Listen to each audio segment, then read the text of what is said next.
Hey there everyone, welcome to my latest adventure. I'm Fionuala, as you know, and normally you can find me in Northern California, gorgeous Zone 9B, or at Cottage Gardens of Petaluma. Today, I'm somewhere entirely different. Here we are in the Royal Botanical Garden in Sydney. And as you can see all around me, it is not wintertime here, it's the summer. And we've got salvias blooming. There's weird spiders too, which are kind of scary. And that was just a spider web. But my heavens, there's the most interesting things to see here. So today's video is going to be all about my little trip around the Royal Botanical Gardens here in gorgeous Sydney, Australia. So come with me, let's get going. There is so much to see, and here we are, early February. Zinnias are blooming everywhere. It is full-on summer. I'm seeing heliotropes. I'm seeing what looks like a peach tree, more zinnias, and this gorgeous wisteria blooming too. But there are so many unusual plants. Let me find some to show you. I just have to show you this one. This was Plant of the Month in December 2025. And here we are, February, and it's still going strong. This is incredible.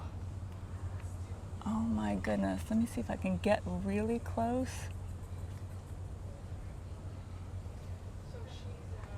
It is red tower ginger. It's towering, the flowers are red, and it's a ginger. Right up there behind it, you can see a crepe myrtle, which I'm finding very surprising. But this plant is stunning, and definitely not something you're going to find in Northern California. There's lots of beautiful shaded pathways, and we're right by the water here, so it's relatively sheltered. That's stunning. It's Begonia peltata, lily pad begonia. It is big and beautiful and in full bloom here. Absolutely stunning.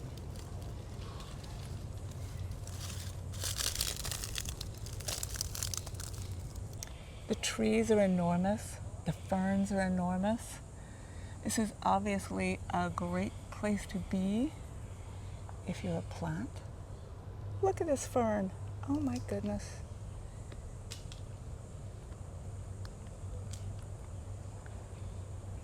I'm just going to guess it's an Australian tree fern of some description because I'm in Australia and this guy is beginning to tower.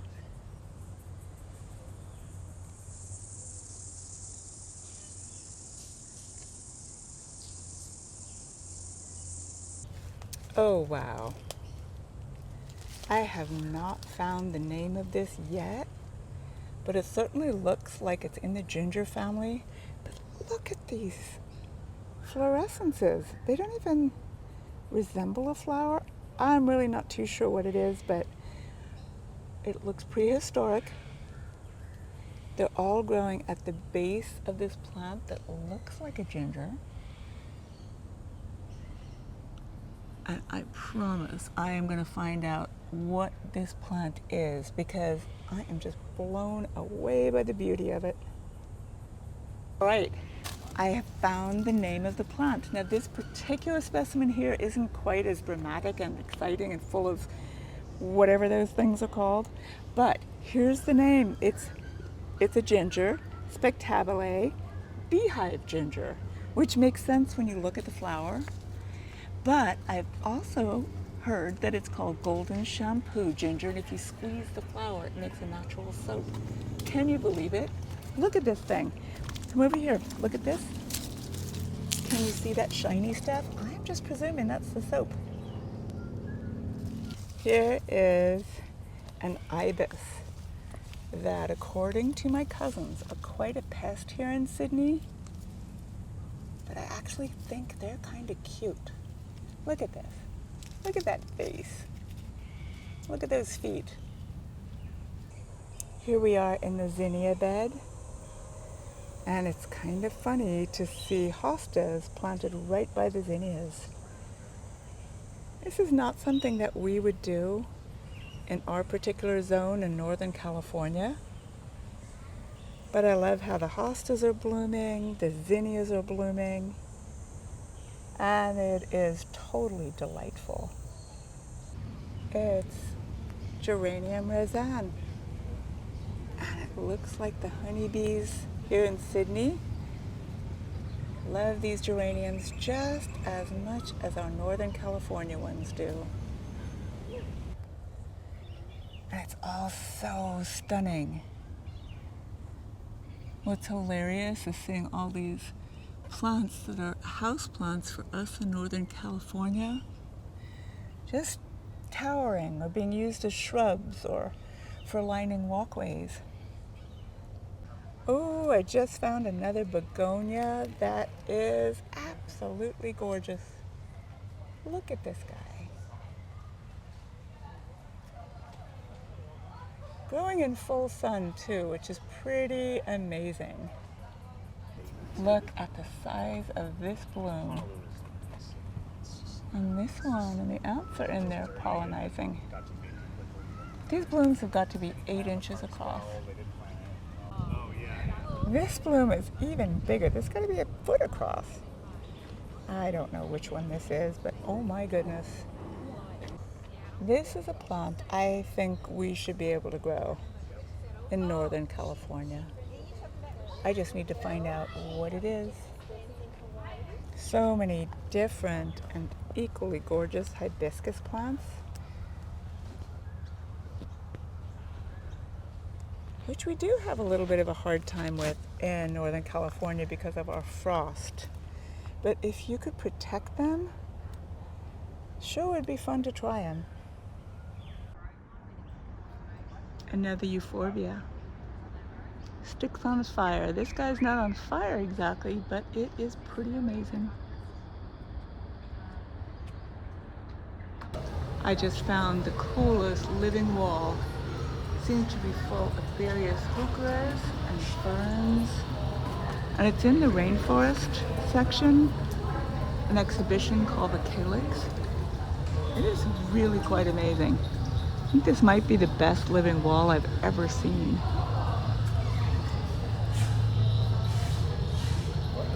This I recognize, and I know we can grow this at home, but I haven't seen such a pretty pink version of it. This here is Sisyrinchium, and that right there is a spider. This we can do as a houseplant. Looks a little bit like a shrimp, I guess.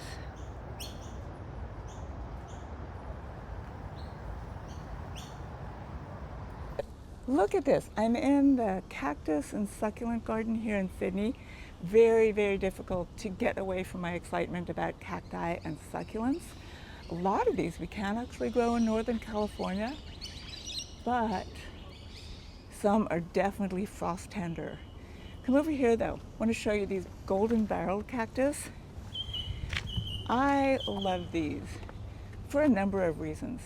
If you've ever been to the Ruth Bancroft Gardens or the Bancroft Gardens over in Walnut Creek, it's with the golden barrel cactus that all of that began. She got herself a little 2-inch golden barrel cactus way back in the late 60s, early 70s, and from there the whole garden developed. And it became the first in the Nature Conservancy of gardens, or Garden Conservancy. That's what it is. First garden in the Garden Conservancy. If you've never been, you've got to go visit.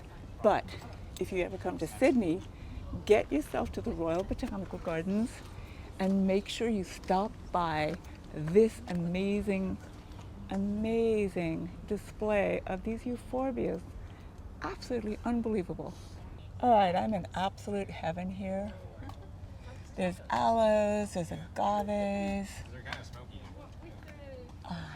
Look at that. I think it's a puya of some kind, or a daiquia. Yeah, like the big thing, the big flat piece. Look at those blooms. Here's another euphorbia that's a little too frost tender for us to grow in Northern California. Euphorbias are an amazing, amazing group of plants. Huge. You really wouldn't think this plant here was related to our gopher spurge, but it is. This is crown of thorns, Euphorbia millii. I have never seen this before. Look at this. Look at this plant. The flower kind of looks like a thunbergia. The leaves look like lavaterra or something. But look what it is. Oncarina granditieri, succulent sesame. This is from Madagascar. I have never heard of this one before. Aluaudia procera. It's amazing. I love the way the little leaflets come on out, and they miss the bloom time, but they seem to bloom at the very end of each branch. Super cool. And there you have it, everybody. I really hope you enjoyed this visit. I sure did. Thank you for joining me. Thank you for watching. Thank you for following. Like it, share it.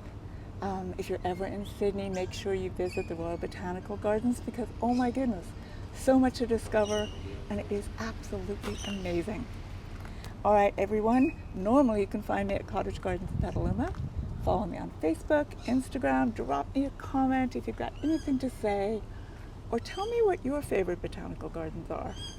And until next time, happy gardening.